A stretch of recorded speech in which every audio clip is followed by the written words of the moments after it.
बहुत study channel पर मैं आप सभी लोगों का स्वागत करता हूँ। आशा करता हूँ कि आप सभी लोग ठीक होंगे, मस्त होंगे, ज़बरदस्त होंगे और अपनी तैयारी को बेहतर ढंग से कर रहे होंगे। तो मेरे प्यारे साथियों, मैंने हिंदी के 3 चैप्टर आपके कंप्लीट करा चुका हूँ। जो था हमारा सबसे पहले वर्णमाला, उसके बाद था संज्ञा, उसके बाद सर्वनाम और आज हमारा चौथा अध्याय है जो है हमारा क्रिया।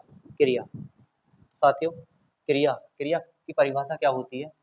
क्रिया की परिभाषा होती है वे शब्द जो कार्य का होना, वे शब्द जो कार्य का होना बताते हैं या वर्णन करते हैं, बताते हैं या वर्णन करते हैं।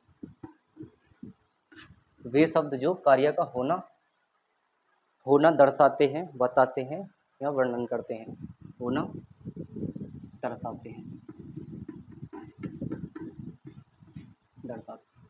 वह क्रिया कहलाते हैं, क्रिया कहलाते हैं। साथियों, क्रिया में जो भी हमारा मूल धातु जो होगी, मूल धातु जैसे कि पढ़, लिख, रो, इनमें अगर हम ना जोड़ देंगे, ना प्रत्यय को जोड़ देंगे तो हमारी क्रिया शब्द का निर्माण हो जाएगा। तो साथियों, क्या बोला मैंने? कुछ मूल धातु होती हैं, मूल धातु या इनको धातु भी कह देते हैं। अगर मूल धातु क्या होती हैं? मूल धातु होती हैं जैसे पढ़, या फिर और ले सकते हैं हम लिख और रो, और साथियों और क्या ले सकते हैं हम? खा।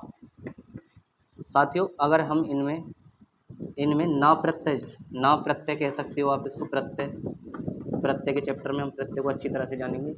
और इसका दूसरा नाम हम ले सकते हैं शब्दांशों, शब्द के अंशों, शब्दांशों को जोड़ देते हैं। यदि हम शब्द में शब्दांशों को जोड़ देते हैं, यदि हम मूल धातु में शब्दांशों को जोड़ देते हैं तो हमारी क्रिया का निर्माण हो जाता है। जैसे कि मैंने लिखा पढ़ प्लस ना बराबर क्या बना? यह बन गया हमारा पढ़ना, पढ़ना, पढ़ना। ऐसे ही लिख प्लस ना बराबर लिखना, रो प्लस ना बराबर रोना, और खा धन ना बराबर खाना। उम्मीद करता हूँ साथियों आप मूल धातु से और ना प्रत्यय से क्रिया का निर्माण करना सीख चुके होंगे। अब आगे बढ़ते हैं हम।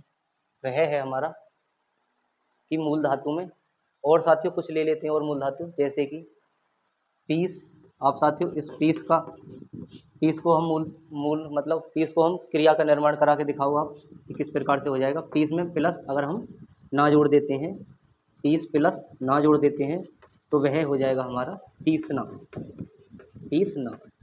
साथियों, यह हमारी मूल क्रिया का निर्माण हो जाता है, यह क्रिया का निर्माण हो जाता है। ये होती है हमारी मूल धातु, मैंने पहले ही बताया आपको। और ये जो होता है ये शब्दांशों कह सकते हो आप, या फिर प्रत्यय ना प्रत्यय या शब्दांशों। और ये जो होती है मूल धातु या धातु होती है, तो उसको अगर हम दोनों को जोड़ देते हैं तो हमारी क्रिया का निर्माण हो जाता है। तो साथियों, क्रिया में आगे बढ़ते हुए हम आगे है कर्म के आधार पर क्रिया के कितने भेद हैं। उम्मीद करता हूँ साथियों यहाँ तक अच्छी तरह से समझ में आया होगा। अगर कुछ डाउट है तो वीडियो को दोबारा से रिपीट करके देख लें। अब हम चलते हैं नेक्स्ट कंसेप्ट जो है वह है हमारा क्रिया के कर्म के आधार पर क्रिया के कितने भेद होते हैं। कर्म के आधार पर क्रिया के कितने भेद होते हैं।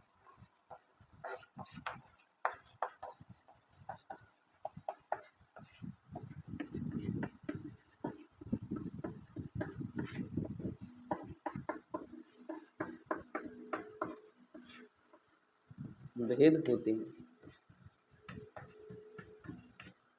तो साथियों, कर्म के आधार पर क्रिया के कितने भेद होते हैं?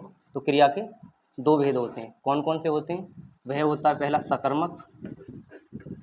सकर्मक क्रिया, और दूसरी है हमारी वह है अकर्मक क्रिया। सकर्मक और अकर्मक क्रिया। सकर्मक जो होती है साथियों, यह सहित कर्म के साथ होती है, सहित कर्म।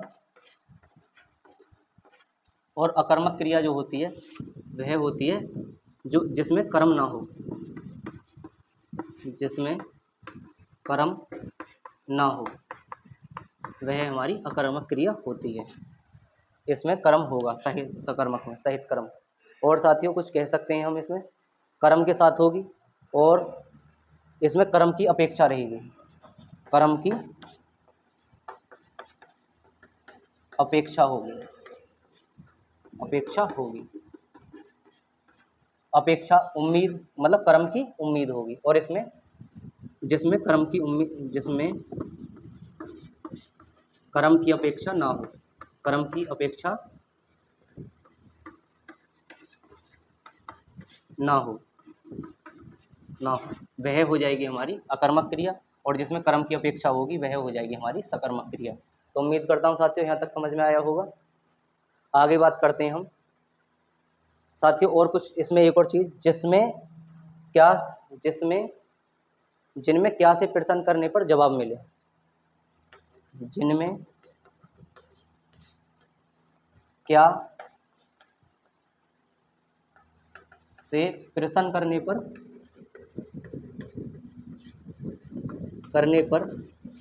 जवाब मिले। और अकर्मक में हो जाएगी जिनमें क्या से प्रश्न करने पर जवाब नहीं मिले, जिनमें क्या से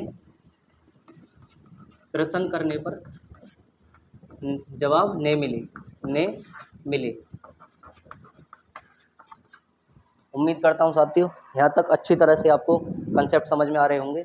अब हम कुछ कुछ एग्जाम्पल ले लेते हैं कि सकर्मक क्रिया क्या होती है और कैसे हम क्या क्या लगाकर इसमें कर्म की अपेक्षा कर सकते हैं अथवा नहीं कर सकते हैं। तो सबसे पहले मैं कुछ एग्जाम्पल ऊपर लिखे देता हूँ, आपको छांटने हैं। पहले कुछ एग्जाम्पल मैं आपको बताऊंगा, फिर आप भी अच्छी तरह से समझ पाएंगे। तो सबसे पहले मैंने लिखा पढ़ना, पढ़ना, रोना, सोना। और साथियों ले सकते हैं हम, सोना हो गया स्लिप। और ले सकते हैं हम इसमें खाना, पीना, पीना आदि। ठीक है साथियों, अब आपको बताना है कि इनमें से कौन सी क्रिया सकर्मक है अथवा कौन सी क्रिया अकर्मक है। अगर मैं क्या से, आप पहले इन 2-3 नियमों को जानें जिनमें क्या से प्रश्न करने पर जवाब मिले। अगर मैं कहने लगूं क्या पढ़ना, क्या पढ़ना, तो साथियों आपको आपको कर्म की उम्मीद मिलेगी, मतलब कर्म की अपेक्षा, मतलब कर्म मिलेगा। तो मैं कहने लगूं क्या पढ़ना, साथियों पुस्तक पढ़ना, आपको जवाब मिलेगा। हो सकता है कहानी पढ़ना और भी कुछ अन्य उपन्यास पढ़ना, तो जिसमें कर्म का जवाब मिले वह हो जाएगी हमारी सकर्मक क्रिया, सकर्मक क्रिया। तो पढ़ना एक कैसी क्रिया है, पढ़ना एक कैसी क्रिया है, पढ़ना एक सकर्मक क्रिया है, सकर्मक क्रिया है। उसके बाद साथियों बात करते हैं हम रोना, रोना क्या रोना, तो साथियों रोना, रोना, तो साथियों इसमें कोई जवाब नहीं मिलेगा, आप भी एक बार ट्राई करके देख सकते हैं। तो रोने से क्या रोना, क्या रोना, रोने को रोना थोड़ी ना साथियों। तो साथियों ये हो जाएगा हमारा अकर्मक, जिसमें जवाब या प्रश्न करने पर हमें जवाब नहीं मिले। तो साथियों इसमें कोई रोना में कोई जवाब नहीं मिल पा रहा है, तो ये हो जाएगी हमारी अकर्मक क्रिया, अकर्मक क्रिया। उसके बाद साथियों हम सोना को लेते हैं, क्या सोना, क्या सोना, सोने वाला। तो साथियों ये भी हमारी अकर्मक क्रिया है, अकर्मक क्रिया है ये, अकर्मक। उसके बाद साथियों क्या खाना, क्या खाना, आपको जवाब मिलेगा क्या खाना, आप खाना भी खा रहे होंगे, रोटी खा रहे होंगे, फल खा रहे होंगे इत्यादि, मतलब कुछ ना कुछ जवाब तो मिल ही रहा है साथियों, जिसमें उम्मीद है वह है हमारी सकर्मक क्रिया। क्या लगा कर देख लिया हमने, तो हो जाएगी हमारी सकर्मक क्रिया। उम्मीद करता हूँ साथियों यहाँ तक अच्छी तरह से समझ में आया होगा। अब मैं बात करने लगूँ क्या पीना, क्या पीना, आप इसको कमेंट में बताएं क्या पीना में हमारी सकर्मक क्रिया है या फिर अकर्मक क्रिया है। अब मैं कहने लगूँ क्या पीना में, क्या पी सकते हैं हम, पानी पी सकते हैं, और भी कुछ हमें जवाब मिल जाएगा, कोल्ड ड्रिंक पी सकते हैं, जूस पी सकते हैं, अन्य अन्य कुछ भी पी सकते हैं। तो जवाब मिल चुका है हमें, तो ये हो जाएगी हमारी सकर्मक क्रिया, जिसमें जवाब मिले वह सकर्मक क्रिया। तो साथियों आप भी कुछ क्रियाएं आप देखें जो सकर्मक और अकर्मक क्रिया बन रही हैं या नहीं, और उम्मीद करता हूँ यहाँ तक समझ में आया होगा। अब इसके बाद हम कुछ एग्जाम्पल लेते हैं और हम इनसे जानेंगे कि हमारी कौन सी सकर्मक क्रिया है और कौन सी हमारी अकर्मक क्रिया है, अकर्मक क्रिया। साथियों बात करते हैं कुछ एग्जाम्पल पर। जैसे वह पानी में तैर रही है, वह पानी में तैर रही है, तैर रही है। साथियों सबसे पहले साथियों मैं आपसे जानना चाहता हूं कि वह क्या हो जाएगा, वह हो जाएगा हमारा कर्ता। साथियों आपने कर्ता कारक चिन्ह जरूर पढ़े होंगे 8वीं 9वीं 7वीं 8वीं में। तो वह हो जाएगा हमारा कर्ता। पानी क्या हो जाएगा, पानी हो जाएगा हमारा कर्म। और साथियों तैरना क्या हो जाएगा, हमारी क्रिया हो जाएगी, क्रिया, तैरना, तैर, क्रिया। साथियों हमें इसमें ये बताना है कि ये सकर्मक है या अकर्मक है। तो सबसे पहले मैं एक एग्जाम्पल मैं बताता हूँ, उसके बाद अन्य कोई एग्जाम्पल आप भी बताएंगे। साथियों आप अच्छी तरह से इस चीज़ को समझ जाएंगे। साथियों हमसे इसमें पूछा गया है कि ये सकर्मक है या अकर्मक है, तो हमसे कर्म पूछा जा रहा है इसमें साथियों। तो साथियों जो भी कर्म होता है आप उसको थोड़ी देर के लिए या तो भूल जाइए या फिर उसको मिटा दीजिए। साथियों हमको कर्ता से जवाब, हम क्रिया से जवाब करना है, क्रिया से जवाब। जैसे कि मैं कहने लगूं वह क्या तैर रहा है, साथियों जो क्रिया होगी हम उससे जवाब करेंगे, वह क्या तैर रहा है, वह क्या तैर रहा है, ना कि हम कर्म से जवाब करेंगे वह क्या तैर रहा है।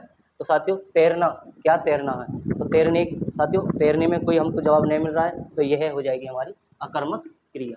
कौन सी हो जाएगी, अकर्मक क्रिया। साथियों तैरने में तैर रहा है, क्या तैर रहा है, साथियों कोई जवाब नहीं मिल रहा है, कोई कर्म की कोई जवाब नहीं मिल पा रहा है क्या से प्रश्न करने पर। अब उसके बाद बात करते हैं हम अगला कोई एक और जैसे लेते हैं, वह खा रहा है। साथियों इससे आप बेहतर ढंग से समझ पाएंगे, वह खा रहा है। साथियों सबसे पहले आप ये बताइए इसमें क्रिया कौन सी है, कर्म कौन सा है, कर्ता कौन सा है। तो कर्ता है हमारा वह, और इसमें खा रहा है, वह खा रहा है। तो साथियों इसमें क्रिया कौन सी है, खाना, खा। वह क्या खा रहा है, साथियों हमको क्रिया पर जवाब देना है, क्रिया में हम कर्ता को क्रिया के हिसाब से जवाब देंगे। तो वह क्या खा रहा है, हमको जवाब करना है क्रिया से, तो वह क्या खा रहा है। साथियों क्या जो है मतलब खाना जो है वह क्रिया है, वह क्या खा रहा है, तो हमको जवाब मिल रहा है वह सेब खा रहा होगा, रोटी खा रहा होगा, मतलब कुछ तो जवाब आ ही रहा है, कर्म तो आ ही रहा है। तो वह होगा हमारा सकर्मक क्रिया, सकर्मक क्रिया। साथियों और कुछ लेते हैं हम, नेक्स्ट लेते हैं पक्षी आकाश में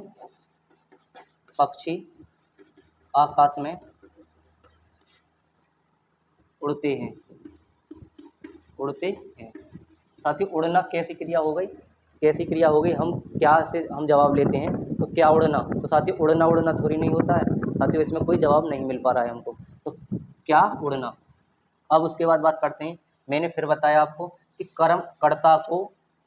कर्ता क्रिया से जवाब करेगा, कर्म से नहीं। ये जो आकाश है ये हमारा कर्म है, तो इससे जवाब नहीं होगा, इसको आप भूल जाइए। हमको कर्ता से मतलब क्रिया से कर्ता द्वारा जवाब लेना है। तो पक्षी क्या उड़ते हैं। साथियों इसको मिटा सकते हो आप थोड़ी देर के लिए, या फिर आप भूल जाइए समझने के लिए। पक्षी क्या उड़ते हैं, हम क्या से, उड़ने से हम क्या से जवाब पूछेंगे, पक्षी क्या उड़ते हैं। तो पक्षी साथियों क्या उड़ते हैं, इससे कोई जवाब, कर्म का जवाब नहीं मिल पा रहा है, तो वह हो जाएगा इसमें अकर्मक क्रिया, क्रिया। साथियों एक और जैसे कि वाक्य लेते हैं, आप उससे बेहतर ढंग से समझ पाएंगे। और उम्मीद भी करता हूं कि साथियों यहाँ तक आपको बहुत अच्छी तरह से समझ में आई होंगी चीज़ें। अगर थोड़ी बहुत आपको डाउट रह रहा है तो आप वीडियो बैक करके वीडियो को पुनः दोबारा अच्छी तरह से देखें, आपका डाउट खत्म हो जाएगा। और साथियों हम एक और कोई वाक्य लेते हैं, वह है राम सुन रहा है, रहा है। साथियों इसमें कर्ता तो है ही नहीं है, सुनना एक क्रिया है, क्रिया शब्द है, सुनना एक मूल धातु है सुन। तो हम सीधी कर्ता को क्रिया से जवाब के लिए कहेंगे, तो राम क्या सुन रहा है। तो साथियों हो सकता है गाना सुन रहा हो, या फिर किसी की कहानी सुन रहा हो, या कुछ भी अन्य सुन रहा हो, लेकिन जवाब हमको मिल रहा है। तो इसमें क्या हो जाएगा, सकर्मक क्रिया, सहित कर्म के साथ सकर्मक क्रिया। और साथियों हम एक दो और वाक्य लेते हैं ताकि आपको स्पष्ट रूप से समझ में आ सके। अगला हम वाक्य लेते हैं। अगला वाक्य है वह तेजी से दौड़ रहा है। वह तेजी से दौड़ रहा है। दौड़ रहा है। रहा है। वह तेजी से दौड़ रहा है। तो साथियों सबसे पहले इसमें क्रिया कौन सी है, आप कमेंट बॉक्स में बताएं कि इसमें क्रिया कौन सी है। तो क्रिया है हमारी दौड़ना। और कर्ता कौन सा है, कर्ता है हमारा वह। तो हम सीधा क्रिया से ही क्वेश्चन करेंगे कि वह क्या दौड़ रहा है। वह क्या दौड़ रहा है। तो वह क्या दौड़ रहा है, तो साथियों दौड़ना दौड़ रहा है या फिर दौड़ रहा है। तो साथियों कोई हमको ऐसा जवाब नहीं मिल रहा है, कोई कर्म का जवाब नहीं मिल रहा है। तो साथियों इसमें क्या हो जाएगा, ये हो जाएगी हमारी अकर्मक क्रिया। अकर्मक क्रिया। उम्मीद करता हूँ साथियों यहाँ तक बहुत ही अच्छी तरह से समझ में आया होगा। अब उसके बाद हम बात करते हैं एक और वाक्य के ऊपर, ताकि आपको और ज़्यादा स्पष्ट रूप से समझ में आ जाए। अगला वाक्य है हमारा वृक्ष से पत्ते गिरते हैं। साथियों सबसे ज़्यादा चर्चित वाक्य है हमारा वृक्ष से पत्ते गिरते हैं, क्योंकि साथियों इसमें बहुत ज़्यादा कन्फ्यूजन होती है। तो मैं आज उस कन्फ्यूजन को आपकी दूर करने वाला हूँ। तो साथियों बस मैं आपसे ये जानना चाहता हूँ कि इसमें कर्ता कौन सा है। कर्ता क्या होता है, काम करने वाले को हम कर्ता कहते हैं। तो साथियों आप बताइए इसमें कर्ता कौन सा है सबसे पहले। तो साथियों क्या वृक्ष करता है। वृक्ष कोई काम कर रहा है साथियों। वृक्ष तो एक स्थिर है। वृक्ष एक अपनी जगह स्थिर है। काम कौन कर रहा है साथियों, काम कर रहा है हमारा पत्ता। तो क्या हुआ, काम करने वाला क्या होता है, वह होता है कर्ता। तो साथियों इसमें कर्ता कौन हुआ, पत्ता जो हुआ वह हमारा कर्ता हो गया। गिरना या गिरना जो हो गई वह क्या हो गई हमारी, वह हो गई हमारी क्रिया। साथियों अब हम सीधा जवाब करेंगे क्रिया से कि पत्ते क्या गिरते हैं। साथियों उम्मीद करता हूँ अच्छी तरह से समझ में आया होगा। आप अगर थोड़ी बहुत डाउट भी है तो आप वीडियो को दोबारा से देखें ताकि और स्पष्ट रूप से समझ में आए। अब मैं बात करता हूँ पत्ते क्या गिरते हैं। तो साथियों पत्ते गिर रहे हैं। तो साथियों इससे हमें कोई स्पष्ट रूप से जवाब नहीं मिल रहा है। तो इसमें क्या हो जाएगा, इसमें हो जाएगी हमारी अकर्मक क्रिया। कौन सी हो जाएगी, अकर्मक क्रिया। तो साथियों उम्मीद करता हूँ सकर्मक अकर्मक क्रियाएं आपको अच्छी तरह से समझ में आ गई होंगी। और उसके बाद हम कर्म के आधार पर हो गई हमारी संरचना के आधार पर हम कल नेक्स्ट वीडियो में नेक्स्ट क्लास जो होगी हम उसमें अच्छी तरह से समझा रहे होंगे। और अगर वीडियो अगर अच्छी लग रही हो, क्लास अगर हमारी अच्छी लगती हो तो लाइक कर सकते हैं, शेयर कर सकते हैं और नए बहन भाइयों से सब्सक्राइब भी कर सकते हैं। तो जय हिंद जय भारत, धन्यवाद।